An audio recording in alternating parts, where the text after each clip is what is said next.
How's it going, everybody? This is Moto Rich.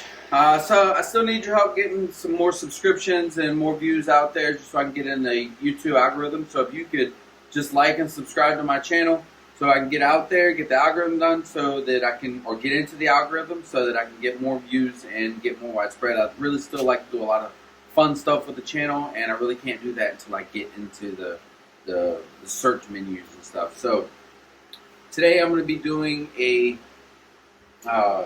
bypass on a kickstand switch. So the bike seems to be dying at interstate speeds, and he was saying every time he hit a bump. And so what I'm believing to be happening is that when he would hit a bump, it would kind of just bounce like this. Now I suggested to him one thing was to take a couple zip ties like this just to test the theory out. Take a couple zip ties, and you can go up around the kickstand here and just kind of like go around the rear set and hold and zip tie this kickstand up real tight so that it can't bounce or anything like that. But he doesn't believe that it's the kickstand. He thinks that there's a wire shorted out, so it was acting like what the kickstand was doing. So today I'm going to be bypassing the kickstand on the BMW. So I don't think we're going to need much to do much. It's not going to take long at all, maybe a couple minutes. I don't advise doing this if you don't have to. I've tried talking him out of this. He really wants to do it just to be done with it. And I was like, okay. So the kickstand sensor is there for if you go to take off and the kickstand is down like this, it will shut the bike off when you put it in first gear. So you can't leave with the side stand down. And that is important because if you go to take off and you go to lean left and that side stands down, it will hit the ground, stab the ground, and throw you to the right and throw you off the bike. So sometimes it might catch the ground and fold it back. Sometimes it'll stab the ground and kick you right off. It's not worth the risk, in my opinion. So if you can repair it or replace it, I would suggest that other than bypassing it. Now, if you're removing the kickstand for racing purposes, obviously bypassing it is the only option. So let's go ahead and take this off here. I have a T25 Torx bit, and that's what's holding this bolt right here, this one single bolt.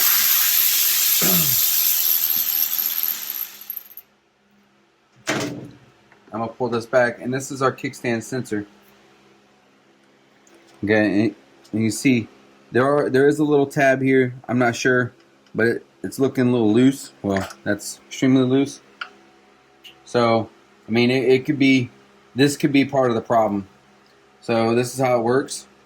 This pin goes down, and that's how it's supposed to register the kickstand being down. That pin goes into the side of the kickstand here, and then it folds down. So this is actually, looks like it's probably missing some sort of C-clip that's supposed to be on there. That's no longer on there. C-clip and a washer maybe. So yeah, I'm going to go ahead and take this off. Trying to look at these wires. I can see the wires, but I don't see any of the actual wires exposed.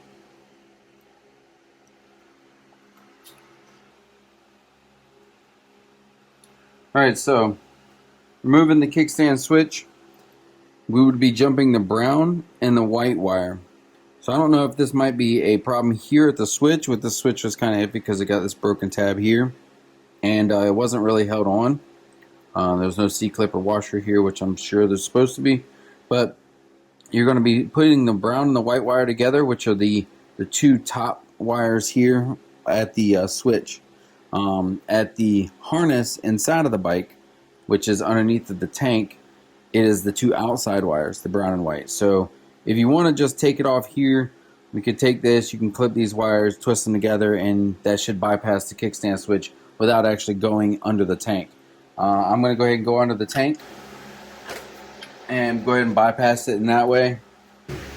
Alright, so we left off, I was just looking at the kickstand switch down there. The harness to it is underneath the tank, like right in this area right here. So what I'm going to have to do is I'm going to have to pull off the seat and the tank and everything else. Bike all dirty. I'm going to have to pull off the seat and the tank and be able to get down to it.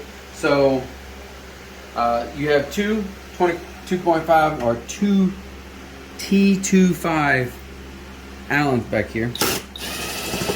T25 Torx bits back here.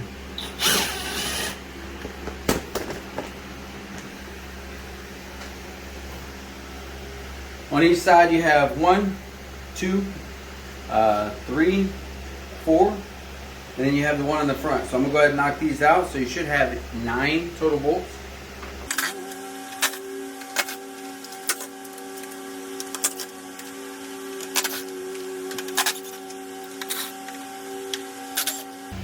Alright, so we're going to pull all on the back here. We're going to push forward and then pull up. Okay, so now we're going to be taking the tank off here. For the tank you have a T35 or T30 Torx bit right here. Don't lose your little silver cap.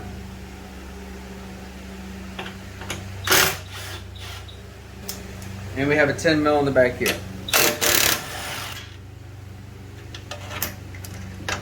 Long bolt. Alright, so right here you have these these hoses.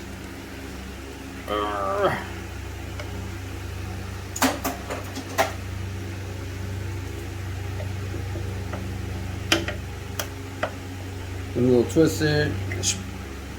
Not pop off.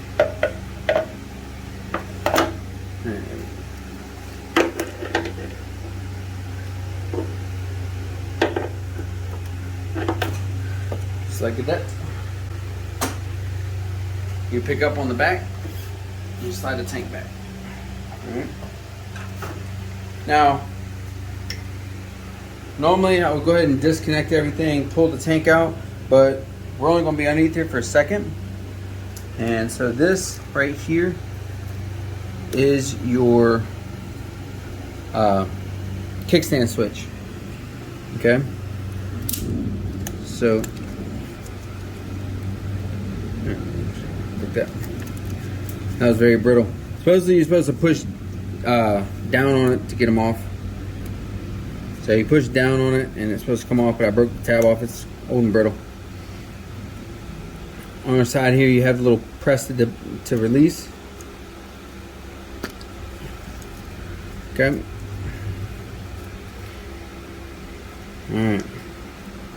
So this one is going to the kickstand and this one is going to the bike.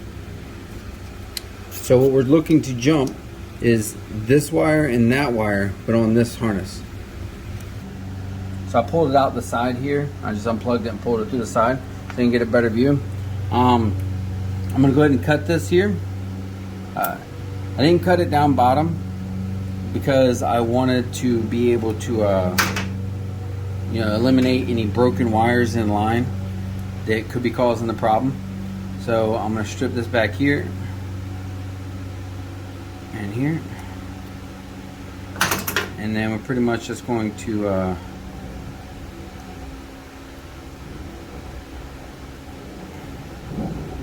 I fan my wires out so that I can get a better mesh together.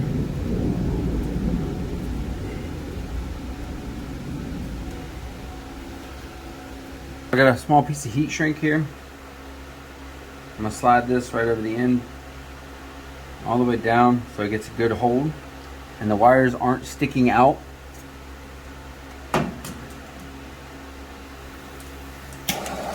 And this can be a little bit hot, so when I do this or whatever, just be careful. And I'm gonna take this and it's nice firm there, and then I'll squish the end like this. Woo! Hot. So that nothing gets down in the end. So now it's all the way closed all the way around. Alright? I'm gonna take this and we'll plug this back in. And do make sure that you're doing the harness side that goes into the harness, because connecting the two going towards the kickstand doesn't do anything. So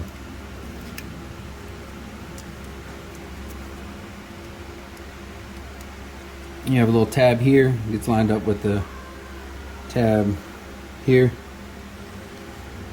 and it just clicks back together. That is what it looks like there.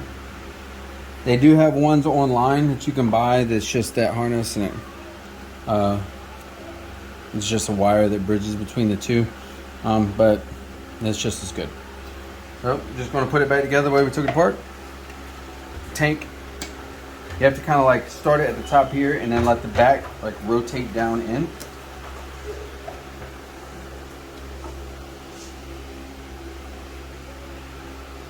And make sure you don't knock off any of these little metal tabs here.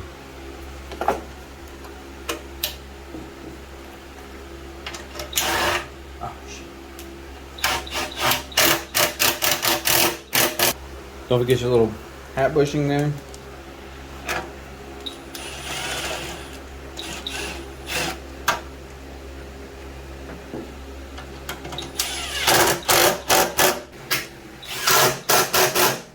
Alright, so now we got our hoses. These are just the one's a vent tube for your charcoal canister, and one is an overflow, so if you overfill the tank, it leaks out.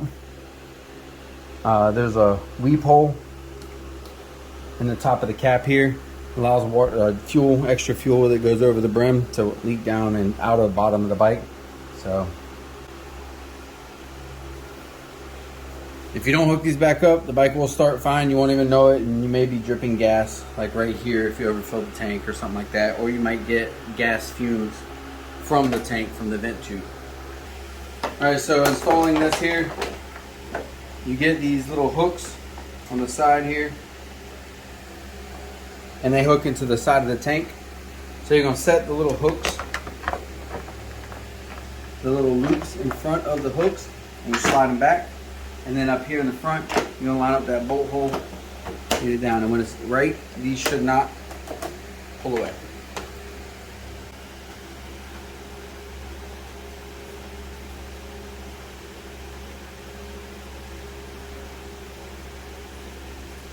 Alright, so the ones here in the top should have plastic washers, like this. That's to protect the paint.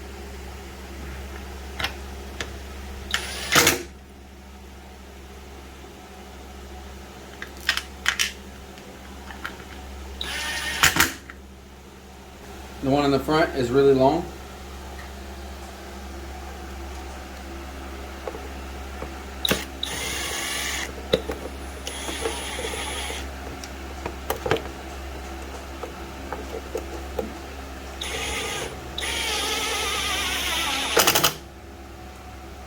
And then you're just doing the 3 in each side here.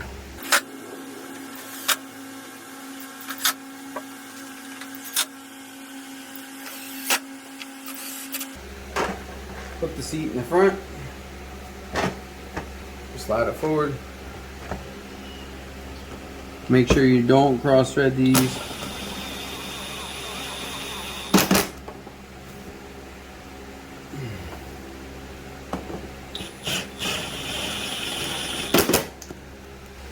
And Bob's your uncle, we're done. So that's pretty much it. Pretty simple for a kickstand bypass. You don't even have to take the tank off if you really don't want to. You can do it from the bottom. I wanted to make sure that there was no broken connection in between the kickstand and the harness. I went ahead and cut it and checked all the connections there at the harness to make sure that everything was clean, nothing was corroded or not making a connection, burnt wire or anything like that, broken wire. So I wanted to visually see it. Takes an extra 10 minutes, 15 minutes to get down to it. Not really hard. But now that the kickstand is bypassed, we'll be able to start the bike.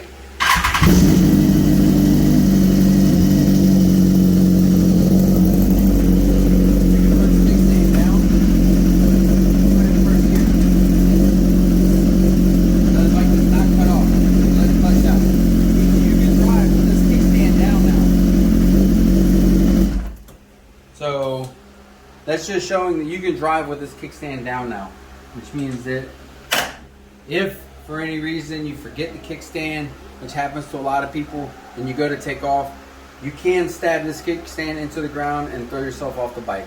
So if you decide to do this, be very, very careful on whether or not you have a kickstand on the bike still. Make sure that it's like a natural habit you to kick the kickstand up every time. So good luck, hope this helps, and I'll see you guys next time.